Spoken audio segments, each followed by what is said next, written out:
This is the July 29th, 2025 meeting of Recovery from Relapse Overeaters Anonymous meeting. Today we have a speaker, Cathy C, who hails from Montreal, Canada, and came to OA in September 2013.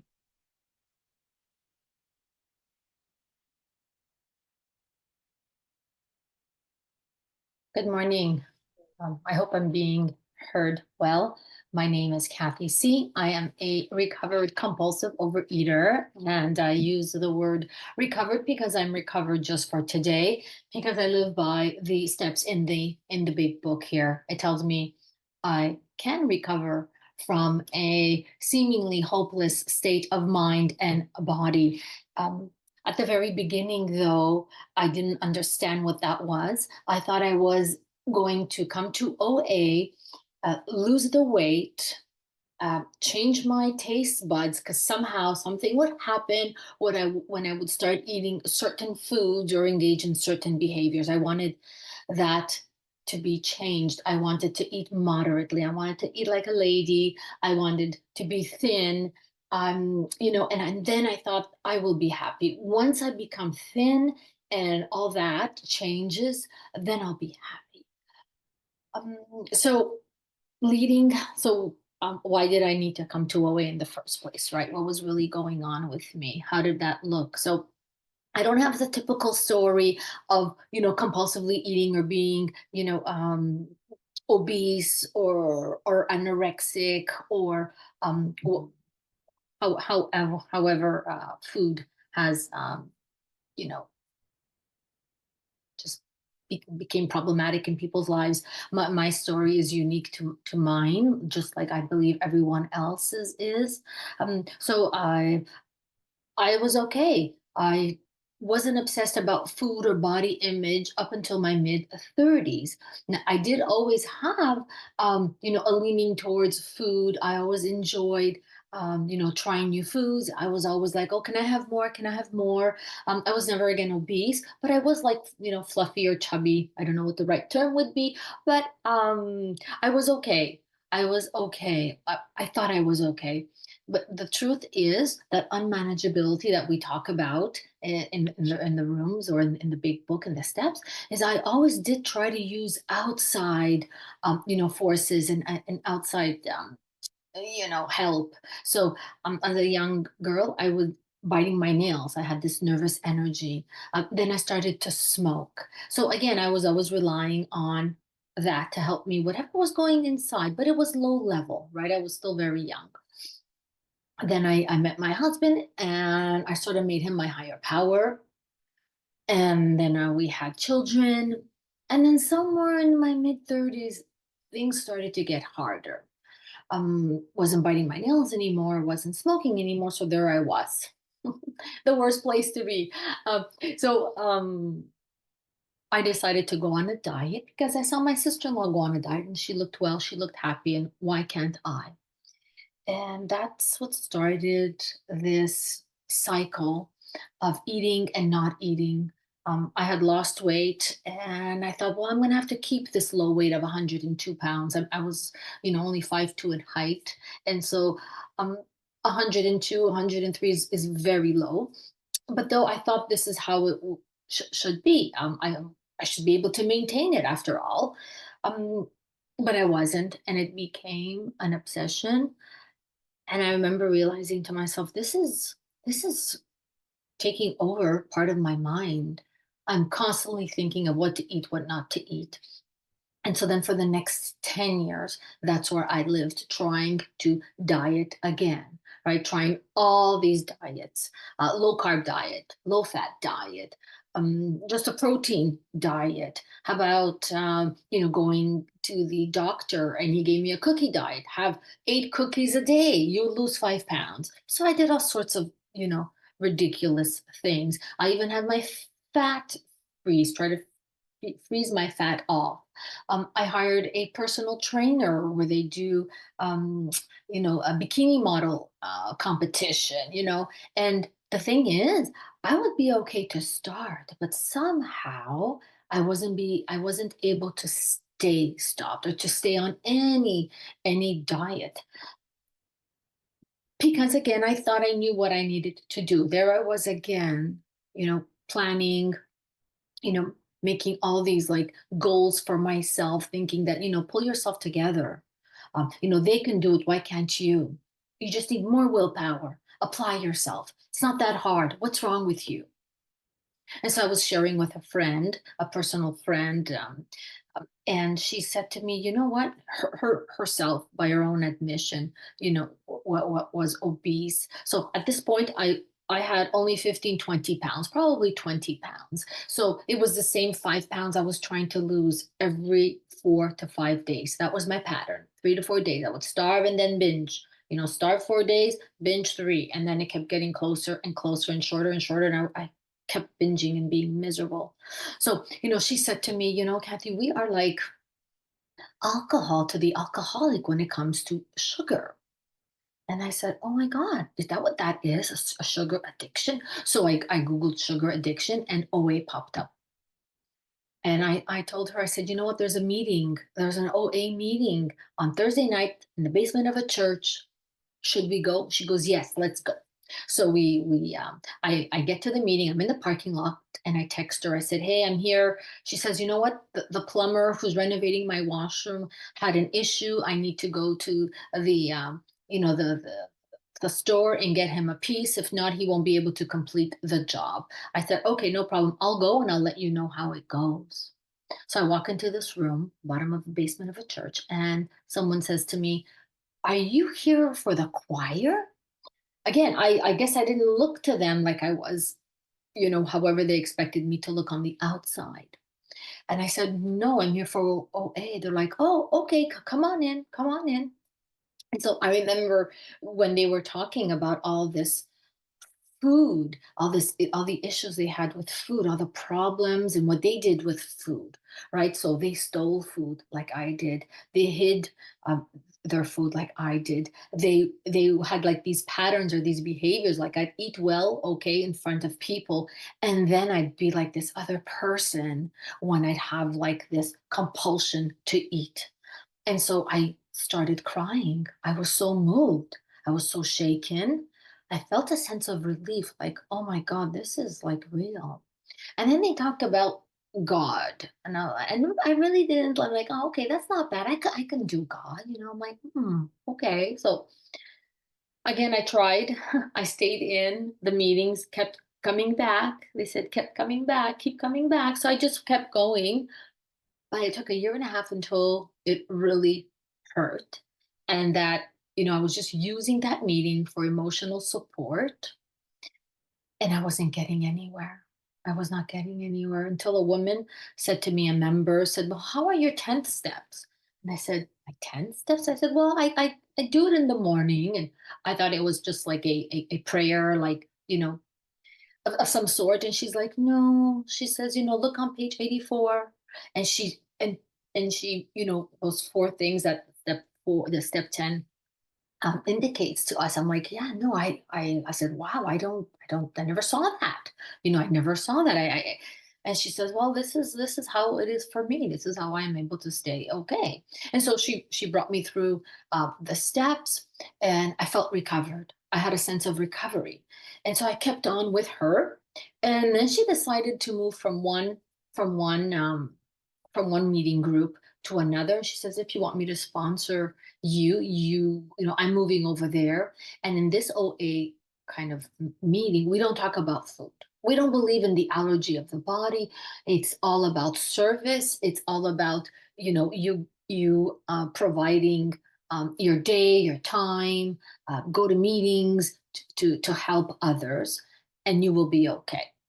And I was like, oh, so I don't have to abstain from those foods which brought me like hell, pain, and this and that. And she's like, well, this is where I'm going.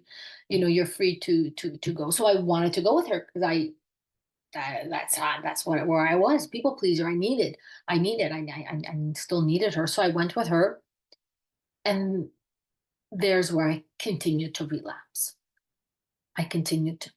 where I started to relapse again because now my plan of eating changed, my mindset changed. It was like, okay, I can moderate this. It's like the alcohol with a little bit of whiskey. Basically, that's where I was at. And looking now, I think they were more like of an Al-Anonic kind of meeting where they thought like gambling. Um, it's their behavior. It's just behavioral. Once you do, the work or however service you can provide to someone else, the food won't be a problem. Food is not your real problem. But unfortunately for me, just like it says in the big book, the allergy of the body, and I cannot deny it, the whole picture, my whole story does involve substance. Whatever I put into my body reacts abnormal. And it's called an allergic reaction. It happens to not everyone, but to me, it does. I want more. I don't get satisfied. It only becomes intensified. And I eat against my will. And every day I would choose, no, we're not going to do that. We're not going to, eat that. Like, get it out of your head. And okay, I'm fine. And, fine, great. Okay. And there I was again. So that is what kept happening over and over again. That's the chronic alcoholic. I'm the chronic eater.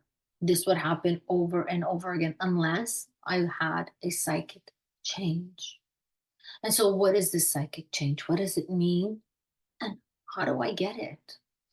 And so, fast forward 2020, um, COVID, but right before COVID, I had that period again of relapse. So I thought I was from that group. Sorry, I failed to mention from that group. I left that group and I went to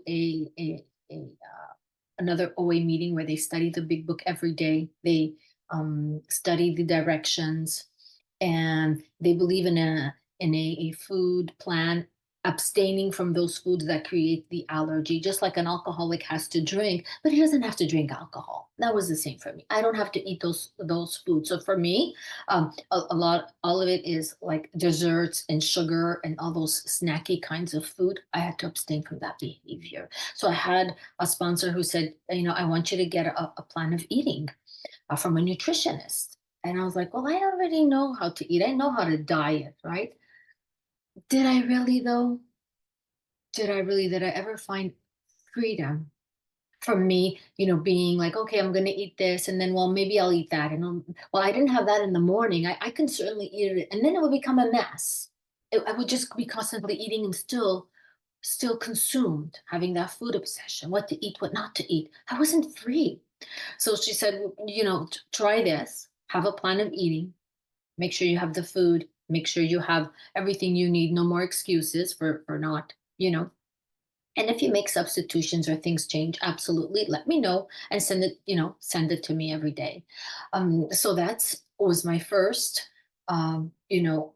change I did, is I let them, and she says to me, 1 week we'll do this, because I'm like, no, I'm going to gain weight. This is a lot of food. This is a lot of food. I said, I'm going to gain weight. I don't know. She's like, let's try it for 1 week. And if you gain weight, we're going to stop. Can you do that? I said, I can do that for 1 week. Absolutely. So every day I was, you know, eating, and I felt a sense of like fullness. I'm like, for sure, I'm getting fat. I'm gaining weight. Oh my God, in a week, I'm going to tell her, she'll see she's wrong. And so I did this eating, like normal people. They have their breakfast, they have their lunch, they have their dinner. It's well balanced. It came from a nutritionist, and a snack if I needed, if I had worked out. And so I did this for a week. I get on the scale and I lost 3 pounds. I was like, that's a mistake. I get back on again. I get back on a third time. How did I lose 3 pounds by eating all that food? And that was my first, spiritual, um, you know, um, act of honesty. But also, I had a belief. I'm like, wow, I really can't trust myself with this. So I started to trust her. She's there trying to help me. That was her only aim, just trying to help me, another compulsive overeater. And she showed to me what worked for her. If I was just as bad as she was, why would it not work for me? So there's where I began. So I'm like, okay. This is fine. So I had my food there, so the chatter, the negotiation, the frustration with food, the mental obsession was quieted. And so now I had space to work the steps. And she asked me to pray and meditate every day, half an hour. I was like, half an hour. And I'm like a drive-by prayer. I say my serenity prayer, blah, blah, blah. And so by doing this, reading spiritual books, listening to spiritual speakers, I found my practice, and I would practice this. And at the same time, working the steps, giving her my plan of eating, trying to be of service in my life. Who can I help today? You know, and so that is what kept me. I joined a big book 12-step meeting that was a 6-month long workshop. And there's where I really saw the powerlessness. There is where I saw, oh my God, I don't have a choice. I can't choose to eat or not eat. I'm always going to be, again, eating. I lost the power to choose. My willpower is non existent. I chose every day not to eat like that, not to do that. And there I was. It's like I was being hijacked, like taken and just like thrown in the white van type of thing. And I thought this will always be. And it tells me in the big book, I am restless, irritable, and discontented. By just abstaining, by just following a diet, I have to have a psychic change. So that psychic change is a relationship with power. I didn't have a relationship with power. It was a Santa Claus for me. I would tell God what I needed, what I wanted, and I'll do this, and if I do this, please can I get that? I was like begging. That's not God. Right? So this relationship, I befriended this higher power, highest energy, which for me was all about peace, peace of mind, love. How can I care for others around me? That's truly what I want. But it came out through fear. It came out like, if I don't let them know, then this will happen. And if, they should know this, and I need to tell my son this, and my husband this, and they have to. There I was, essentially playing God. And it says in the big book, the first thing I had to do was to quit playing God. I didn't understand what that meant till I actually, saw and heard, how am I really thinking and behaving here? What am I really telling them? Is the problem really out there with them? Or is it inside me?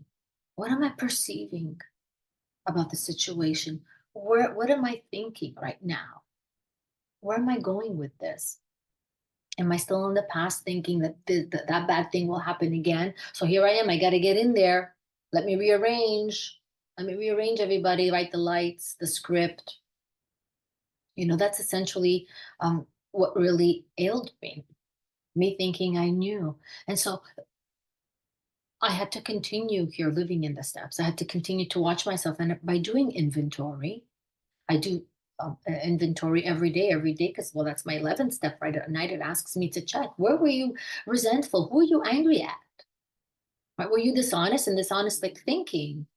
Did you really think you know what's really going on with them and how they should be behaving, or what should happen to you for the greater good? And so for me, this building a relationship with power means every morning I sit with this, I sit with my thoughts. That's why I have thoughts. I have to have thoughts. I can never quiet my mind. First I have to let all my thoughts come out. And sometimes I write. I was really strong at writing. And then it became more in my mind. And I still write sometimes, so it varies.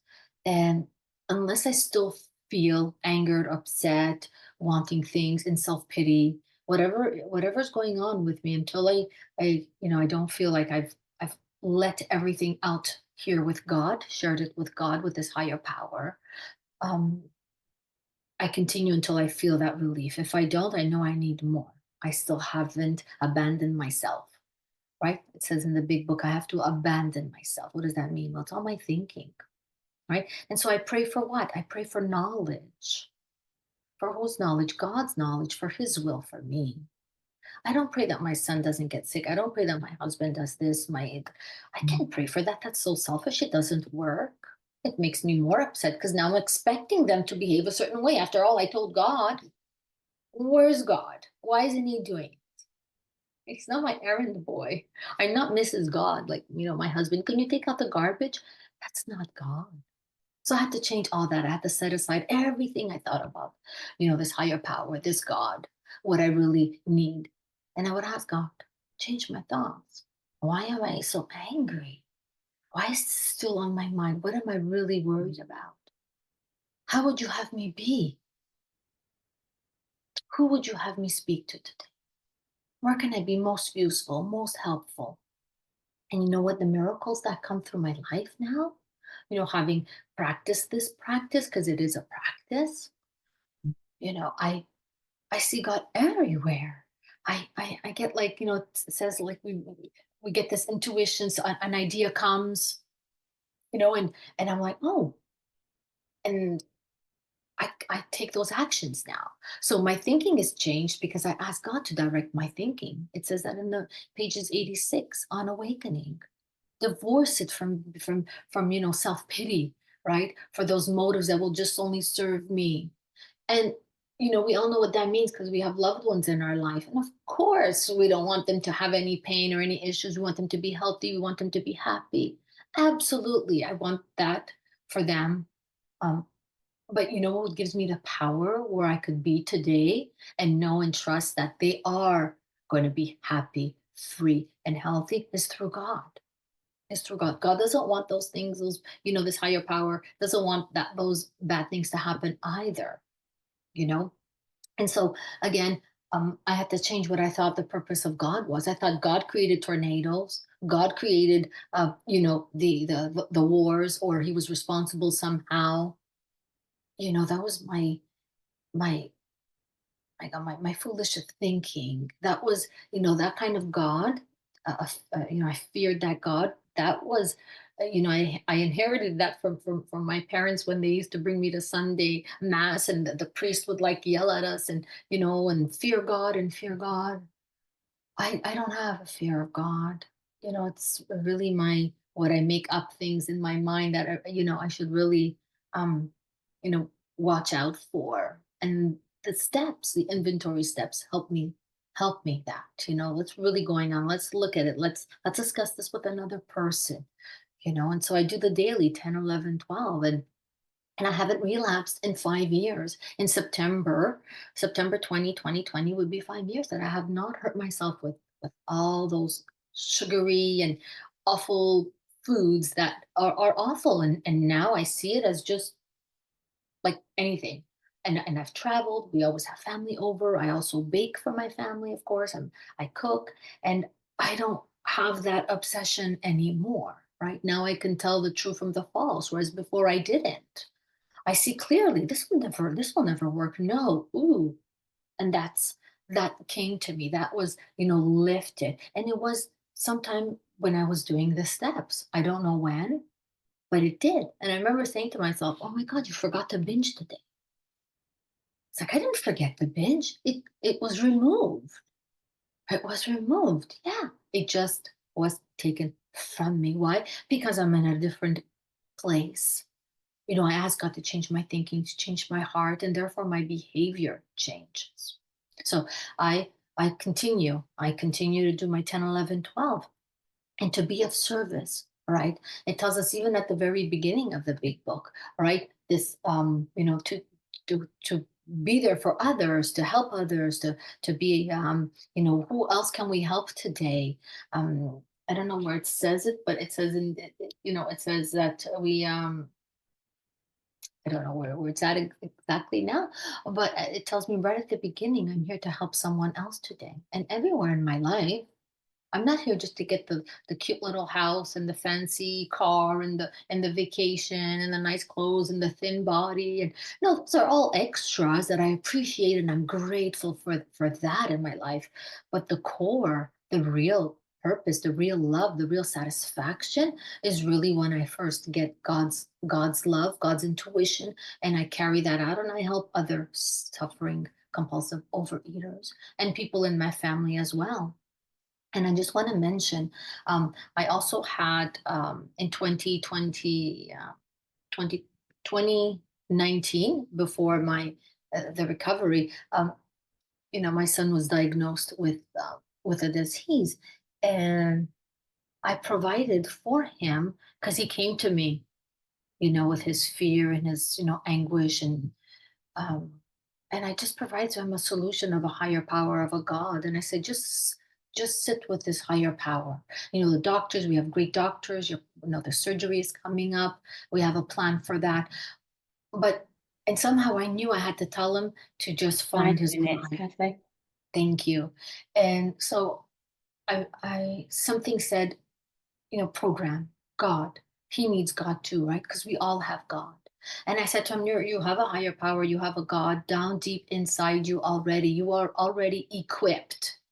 You don't have to do anything. You just have to sit there and share with this and ask God to, to remove, to lift all this pain, this anguish, this worry, this fear of the not knowing what's going to happen, how am I going to do this? And, because that's really what, again, is a source of my suffering, me thinking I have to know, I have to figure it out. And so he started his own practice, and he still comes to me today. We have really nice, deep conversations about power, about God. And, I shared with him my book, one of my first meditation books I shared with him. And I'm able to be like that with people. So the promises do come true. Um, I got a text from a cousin. She goes, Cathy, I need your calm words. Her dog was sick and her father was at the hospital, and she has a mother who has Alzheimer's. She goes, I need your calm words. And I just prayed to her like I would pray to God. God, I ask you to remove this here from me. I trust that all will be well. I will not be misguided today. I cannot see. I am blinded, but you see perfectly, God. And I continue this because this is how it is now. That's how the change, like Dr. Young talks about the rearrangement. Everything had to be changed, and I needed help. I needed guidance at the beginning. I needed someone to show me what was that, because my illness, right? Why am I in OA? Because I lack power. So I need power. So every day I have a daily reprieve. Every day I need to do this because I just have today. That's the truth. When I'm living anywhere else, that's the big fat lie. I can't live in tomorrow. I don't know what will happen in 10 minutes. I assume I'll be going to my mother-in-law's and helping them. That's what I do too. They have Alzheimer's, and my father-in-law too has cancer. All I can do is just what's in front of me right now. This is where I live. This is all I need to do today. What's in front of me right now. And I constantly ask God. I say that prayer. Help me be patient today. Help me be tolerant. Help me be loving. Set aside everything I think I know that will happen, for an open mind and a new experience today. Why? Because it's a new day. It's a new day. It'll be the first time I speak to my mother-in-law today, or, it'll be great. Why not? I'm to go there with love. You know, I can only apply what God instructs me. So, the purpose of this is really to establish a relationship with power, and for me to show someone else that you can too be free, right? And when you straighten out spiritually, meaning you have to have this solution of a power, developing a relationship with power, then you're going to straighten out physically and mentally. So the physical part, I was able to shed all that excess weight from that garbage food. And mentally, I don't have the obsession to go back again to eat, to say, it's okay, you need just a little bit, it'll be fine. So there's where I need to continue, and I continue, and I sponsor, and my sponsees have sponsees, and I just carry a message just like I'm carrying it today. I didn't invent anything. It's just things that came to me, through help of other speakers. And just recently at AA, he said the most wonderful thing, and I was like, wow, yeah, that's me. This story, this big book here, is really a story of love. That is what God is for me, love. And under love, I find patience. I don't hurt myself anymore. I could forgive. I could forgive people. And then, I could forgive myself for not being perfect. So I don't have to judge them either. And I can let be whatever needs to let be, and I can really accept how it is. I don't have to like anything. I don't have to be always comfortable with it, but you know what? I can get comfortable with it. I'm just a thought away from changing my reality from one situation, from one mindset to another. And this is where get to choose. But to choose to eat or not to eat, if I don't have God, I'm done. So today, I choose to work the program. And recovery is there for all of us. It's already there. It's already there. Thank you. I will pass with that.